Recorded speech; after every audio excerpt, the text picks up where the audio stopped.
Hello, hello! On est le 26 septembre. Je ne sais plus trop. Je crois que la dernière fois que j'ai sorti mes micros, j'étais au bord de la piscine, donc ça doit faire peut-être une dizaine de jours, je dirais. Enfin, en vrai, je les ai ressortis entre-temps, mais pour faire d'autres trucs. Mais en fait, j'avais pas grand-chose à raconter, donc je voyais pas trop l'utilité de blablater pour blablater. Mais là, j'ai quelques petits trucs à dire. Et ensuite, j'ai aussi mes parents qui arrivent demain, donc le vrai voyage touristique va commencer. Et là, je vous cache pas, je suis assise sur mon lit à la climatisation parce que je reviens du sport et que c'est toujours, il me faut ces 10-15 minutes à la clim parce que je transpire tellement, déjà je transpire à la salle et quand je marche, j'ai 15 minutes de marche et qu'il fait chaud. Du coup, il me faut ce moment pour refroidir un peu. Donc je me suis dit, allez, c'est le moment, je sors le micro, je raconte un peu ma life, faire une petite update. Alors je vous raconte pas comme je viens de kiffer ces 20 jours que je viens de passer ici. Ouais, ça doit faire 20 jours maintenant. Donc je crois que j'ai déjà un peu expliqué, j'ai un super décor, super villa. Donc en fait vraiment mes journées étaient rythmées pareil. Là j'ai des copines qui me demandent alors t'as visité quoi, t'as fait quoi? Ah rien, j'ai dit que je ne ferais rien. Si tu m'as écouté, je te l'ai dit que je ne ferais rien. Donc je n'ai rien fait, littéralement, et c'est ok en fait de rien faire aussi. Enfin, je suis là 3 mois, donc j'ai le temps en fait, j'ai vraiment le temps. Et je sais que mon corps et ma tête surtout ma tête, avait besoin de se poser avec moi-même et de prendre du temps. Donc voilà, mes journées étaient rythmées vraiment pareil. Je me lève vers 7 heures, je fais mon yoga, je fais ma méditation, je prends mon petit déjeuner, je mets mon jogging, je marche à la salle de sport, je reste environ 1 heure et demie à la salle. Ensuite, je rentre, enfin, je reste à la clim 5 minutes pour refroidir. Je vais prendre ma douche et ensuite ça variait. Alors, soit j'allais un petit peu à la piscine me relaxer, je lisais un livre, soit je faisais un petit peu de podcast. Je vous mens pas que j'ai fait un petit peu de podcast. Soit j'écoutais un livre audio ou des trucs comme ça, des podcasts. Ensuite, je mangeais mon repas du midi que je me cuisinais. Donc ça prend du temps aussi de cuisiner, hein, on va pas se mentir. Des fois, j'allais faire des petites courses aussi. Et ensuite, l'après-midi, en général, c'était relax au bord de la piscine. Et souvent, j'étais pas toute seule. Enfin, il y a le retraité In, je sais pas si j'en ai parlé ou pas, qui est là. Là, on a aussi une Anglaise qui est là avec sa petite fille, qui est là pendant quelques mois. Une histoire avec un mari, enfin pas un mari, mais un père qui a carrément abandonné la petite. Enfin bref, une histoire pas très drôle. Mais bref, et du coup, on était souvent là à papoter, en fait, papoter de la vie, etc. J'étais très souvent avec In d'ailleurs. Et c'était vraiment super d'être avec un homme de 77 ans. On a échangé sur vraiment beaucoup de choses, beaucoup de relations, beaucoup de conversations liées au sexe aussi. Je pensais jamais qu'un jour j'aurais cette conversation avec un Anglais de 77 ans, mais du coup c'était intéressant d'avoir sa vision des choses. Moi j'ai pu lui apporter aussi certaines visions, c'était vraiment chouette. Et puis voilà, donc les après-midi un peu comme ça. Ensuite en fin d'après-midi, voilà, je reprenais ma douche. Ensuite je faisais, soit je lisais, soit j'écoutais des podcasts, soit voilà, en fait j'avais besoin de faire du travail, donc je vais rentrer quand même je vais quand même vous partager ce sur quoi j'ai travaillé et vous allez peut-être comprendre pourquoi ça m'a pris du temps et pourquoi j'avais besoin de ce temps pour moi. Parce qu'en fait, depuis plusieurs années, donc oui, je vis une vie que je cherche à avoir, une vie nomade qui me plaît.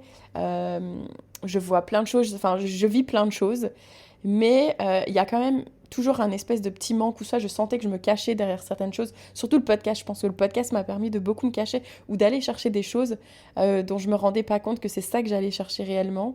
Et je savais qu'à un moment donné, il fallait que je me pose et vraiment que je sois honnête avec moi-même en fait. Et donc c'est pas un travail évident, surtout que je le fais seule, sans psy, etc. Tout simplement parce que pour l'instant, je n'ai juste pas envie de dépenser mon argent pour ça. Même que si c'est horrible de dire ça parce que c'est de l'argent pour moi-même. Mais c'est quelque chose où je pense qu'il faut quand même être posé aussi à un moment donné, être dans le mouvement. Enfin non, pour l'instant, c'est trop compliqué parce que c'est un travail qui va prendre du temps et pour l'instant je préfère apprendre à le faire moi-même et comme ça je me dis je vais pouvoir continuer peu importe où je me trouve. Et en fait même j'ai d'ailleurs commencé à écouter le livre Kilomètre Zéro qui m'a aussi beaucoup accompagnée là-dedans. J'ai arrêté de l'écouter à la moitié je pense parce qu'au final j'ai trop envie d'avoir la version papier dans les mains. Donc j'ai mes parents qui me le ramènent demain, je suis trop contente.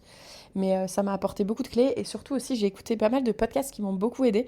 D'ailleurs je vous mettrai le nom de ces podcasts dans la description de cet épisode si ça vous intéresse. Mais ça m'a vraiment aidé. Après c'est des choses quand même auxquelles je pense depuis des mois et depuis des années. Donc c'est pas quelque chose qui a commencé une fois que je suis arrivée à Bali. Mais on va dire qu'ici je sentais la tranquillité et le calme pour pouvoir le faire. Et en fait, pour être totalement transparente avec vous, moi j'ai des blessures à régler. J'ai premièrement la blessure de la confiance en soi. Donc j'ai énormément confiance en moi en ce qui concerne le milieu professionnel. Je sais très bien, ou même au milieu du voyage, je sais très bien que quand j'ai un objectif et je sais que je veux faire ça, je l'aurai, je l'obtiendrai quoi qu'il en soit. Je me fais confiance vraiment par rapport à ça. Mais j'ai pas du tout de confiance en moi en ce qui concerne les hommes, par exemple, en ce qui concerne l'amour et en ce qui concerne aussi mon corps.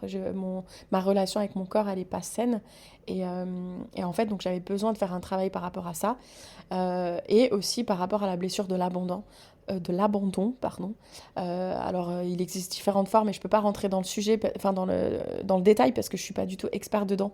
Et encore une fois, je vous mettrai des podcasts qui en parlent plus si ça vous intéresse pour vous, pour faire un peu ce travail pour ça. Mais en gros, voilà, moi j'ai besoin de faire ce travail par rapport à ça.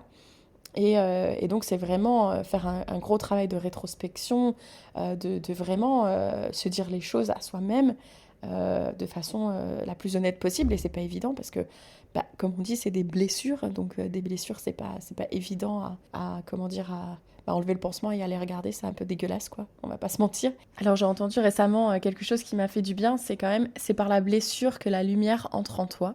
Donc ça, je trouve ça vraiment chouette. Mais j'avais aussi besoin de comprendre un peu le côté scientifique parce que je crois beaucoup aux énergies. Ça, c'est clair pour moi. On est une source d'énergie et on dégage plus ou moins d'énergie. Moi, en plus, on me le répète quand même assez souvent, je dois vous l'avouer. Ça me fait toujours très plaisir. D'ailleurs, surtout quand c'est des nouvelles personnes, c'est qu'on me dit tout le temps « Ah, tu dégages cette énergie incroyable ». Enfin, ouais, mais je pense que les hommes ne ressentent pas ça, ou en tout cas pas tous les hommes, en tout cas pas ceux qui me plaisent, parce que je pense que les hommes qui commencent à m'attirer, et ben eux, je vais leur dégager tout autre chose, je vais leur dégager une énergie de blessure, en fait, de protection. Parce que au travers des années, même si tout le monde pense que Kelly elle est célibataire depuis toutes ces années, vous pouvez demander à mes amis, ils m'ont jamais trop vue avec des hommes, mais en fait j'ai quand même eu des petites histoires, j'en parle pas, je les garde pour moi en général parce que c'est pas des choses que j'ai envie de partager parce qu'en général je pense que je suis tombée que sur des hommes, je vais le dire haut et fort, je suis tombée que sur des hommes malsains en fait, qui me manquaient de respect, qui manquaient de respect à la femme en général, pas seulement à moi. Et donc, du coup, tous ces hommes m'ont quand même blessée. Et en fait, moi, je me suis toujours dit que c'était moi le problème, en fait. C'était moi le problème, que je méritais ça, que j'attirais ça. Enfin bref, c'est horrible de se dire des choses comme ça. Mais je sais pas pourquoi le système nerveux a tendance à nous donner des messages qui sont plutôt dans la négativité plutôt que dans la positivité. Je sais pas si c'est parce que c'est plus simple pour lui de dégager des messages comme ça. Enfin, moi, je trouve pas ça très cool, mais bon, bref. Et là, maintenant, j'ai compris qu'en fait, peut-être qu'en fait, j'attirais que ces hommes-là parce que je pensais que je méritais que ça. Et donc, du coup, j'attire ces gens-là. Et ce qui est très drôle, c'est que d'ailleurs, en arrivant à Bali, j'ai très rapidement attiré un homme qui correspond exactement au profil des hommes que j'attirais avant et auxquels je ne veux absolument pas donner de mon temps et mon énergie. Et je lui ai donné de mon temps et mon énergie. On s'est vu quelques fois. Mais d'un côté, je lui ai donné de mon temps et mon énergie aussi pas pour rien. C'est parce que je me suis dit, en me laissant nue devant lui, peut-être que ça va me permettre de prendre plus confiance à ma relation avec mon corps. Et j'avoue que ça m'a aidée là-dessus parce que c'était un homme qui est attiré par les femmes en surpoids, on va pas se mentir, qui est pas là à chercher la nana qui met du 36. Et donc lui forcément il m'a donné quand même des compliments qui m'ont fait du bien à entendre. Et voilà, mais bon après j'ai vite mis un stop parce que bien évidemment il me respectait pas. Dans le sens où j'étais sur demande en fait, c'est quand lui il veut et moi non, une relation c'est pas ça en fait, une relation c'est à deux et ça va dans les deux sens en fait, ça va pas que dans un seul sens. Bref, mais en tout cas ça m'a quand même fait du bien et en plus je me suis dit putain je suis en train de lui donner du temps à lui alors que je suis venue ici pour régler mes problèmes à moi et voilà je suis en train de dégager cette énergie qui attire cet mauvais homme. Donc bon bref, j'ai continué un peu à faire ce travail pour moi, il y a encore du boulot, hein, je vous mens pas que c'est pas en 20 jours que je vais réussir à déconstruire tout ce que j'ai bâti pendant toutes ces années parce que je me suis clairement construit un mur de protection, je pense. Et maintenant, il va falloir un peu le déconstruire et pouvoir laisser... que je puisse dégager cette énergie qui va attirer la bonne personne. Et bref, je passe aussi d'autres détails parce que c'est assez personnel. Et bref... Donc je suis contente et je vous invite vraiment, si vous aussi vous pensez qu'au fond de vous, vous avez peut-être une blessure, si vous sentez que vous avez un petit peu d'anxiété en fait, et ça passe aussi souvent par des problèmes de santé. Je sais que j'ai des amis qui ont des problèmes de santé et qui vont voir des docteurs, des cardiologues, des machins, tout ce que vous voulez. Mais en fait, vos problèmes viennent tout simplement de votre système nerveux, en fait. Et ça vient En fait, votre corps, il vous donne des signes. Et il est temps que tu te réveilles, ma cocotte. J'ai des blessures à l'intérieur. Tu m'écoutes pas, donc je vais accentuer le truc pour que tu te décides à faire quelque chose, en fait. Et malheureusement, je suis désolée, mais je pense que la science n'a pas toujours toutes les réponses. Et donc, je vous invite vraiment à essayer plutôt de faire un travail sur vous-même, un travail intérieur, de vraiment essayer de diguer qu'est-ce qui vraiment, être honnête avec vous-même, qu'est-ce qui vraiment vous dérange. Quand vous vous levez le matin ou quand vous sentez que ça va pas, de vous poser et de vous demander vraiment qu'est-ce qui va pas. Est-ce que j'ai plus d'amour envers mon mari? Est-ce que j'ai plus du tout de plaisir à effectuer mon travail? Est-ce que, je sais pas, est-ce que je ne me sens pas bien dans mon corps? Est-ce que j'ai peur de la maladie? Est-ce que, je sais pas. Mais ça, c'est vraiment à vous de vous poser ces questions et que c'est pas évident. Mais il faut vraiment le faire parce que sinon... Enfin, je vais encore le redire, allez, ça fait longtemps. On n'a qu'une seule vie, bordel, on n'a qu'une seule vie. Et c'est pas pour vivre dans la douleur et vivre dans la négativité, etc. Et je pense que ouais, c'est important de prendre le temps pour soi. Donc voilà un peu ce qui s'est passé pour moi. Et puis j'ai quand même été faire 2 jours de plongée. Donc bon, c'est vrai que j'ai vu un petit peu plus les fonds marins que l'île de Bali. Je vais pas vous mentir, mais c'était un kiff total. J'ai pas du tout passé mon niveau 2 comme j'avais prévu de le faire parce qu'encore une fois, j'avais envie de me... En fait, je me suis dit, entre le sport et puis faire le travail sur mes blessures, c'est déjà... ça prend déjà pas mal de temps.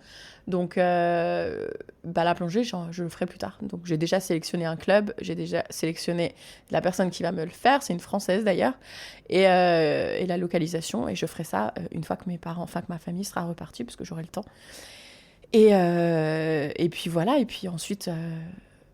Puis voilà. Donc aussi, au-delà de tout ça, j'ai aussi passé beaucoup de temps à programmer les 3 semaines qu'on va passer avec mes parents et mon frère, parce que bien évidemment, je suis une agence de voyage et c'est moi qui suis en charge de tout, de où on va, de où on dort, de qu'est-ce qu'on mange, de qu'est-ce qu'on va faire, etc. Donc, et comme j'ai quand même un papa qui est hyper actif, je sais qu'il faut le tenir occupé. Alors là, il m'écoute, il va me dire oh, ouais, non, non, non, non.